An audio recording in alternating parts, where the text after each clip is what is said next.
The gentleman yields back. I now recognize myself.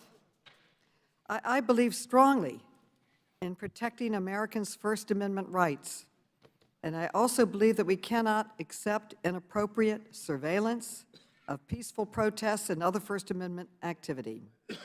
But the highly partisan resolution we are debating today is unnecessary and misdirected, and it would do nothing to protect the First Amendment.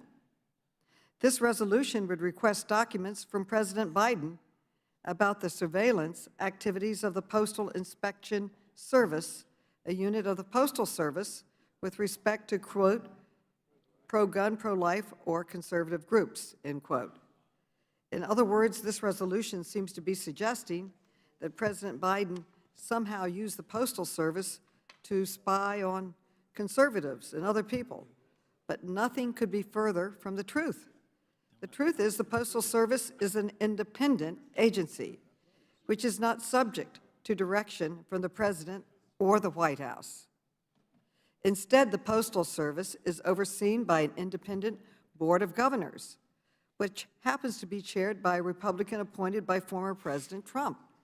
And the Postmaster General, Louis DeJoy, is a major Republican donor. Reports also make clear that the Postal Inspection Service focused on protest activities on both the right and the left, including demonstrations following the death of Breonna Taylor in Louisville, Kentucky. In contrast to this partisan resolution, the committee addressed this issue last year in a serious, professional, bipartisan way. Last April, Ranking Member Comer and I sent a bipartisan letter to the Postal Service IG requesting an evaluation of the program, known as ICOP, because we were concerned about reports that the Postal Inspection Service may have stepped over the line in gathering information on First Amendment activity. They did. The Inspector General accepted that request and conducted an investigation. They reviewed 160 cases and 70 reports related to ICOP. They interviewed employees, and they reviewed policies, procedures, and contracts. This March, the IG released a report, and I ask unanimous consent to place the report in the record. Seeing no objection.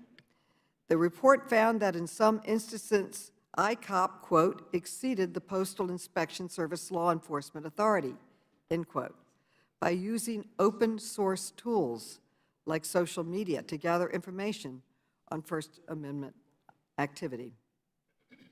The IG also said it could not confirm the legal authority for certain work done from 2018 to 2021, a period that cut across multiple administrations. Yep, agreed.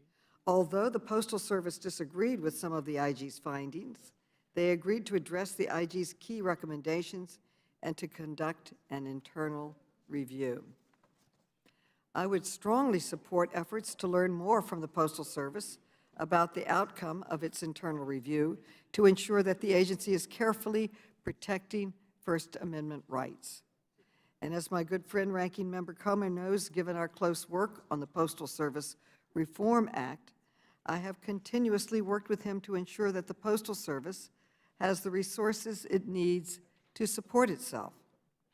In fact, I strongly supported the requirement for a public-facing tracking system for Postal Service performance, which was Ranking Member Comer's idea and which strengthened our bill. But I cannot support a resolution that ignores the facts and tries to turn this issue into a partisan battle. I urge all my colleagues to vote to report this resolution unfavorably. Thank you.